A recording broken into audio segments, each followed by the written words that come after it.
Pemerintah Australia mengirimkan bantuan senjata termasuk rudal ke Ukraina melawan Rusia.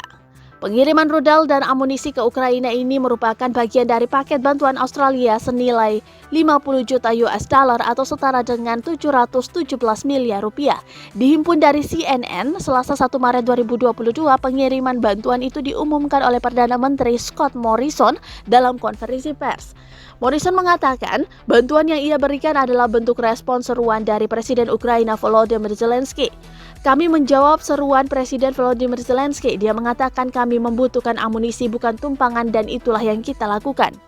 Lebih lanjut, Morrison enggan untuk memberikan penjelasan terkait bantuan senjata yang ia kirimkan lantaran pihaknya tidak ingin memberi petunjuk pada Rusia. Ditambahkan Morrison, bantuan senilai 25 juta US dollar akan disalurkan untuk dukungan kemanusiaan dan membantu organisasi-organisasi internasional dalam memenuhi kebutuhan orang-orang yang mengungsi dari konflik di Ukraina. Bantuan senjata dan kemanusiaan ini diumumkan Morrison setelah rentetan langkah diambil pemerintah Australia untuk menghukum Rusia.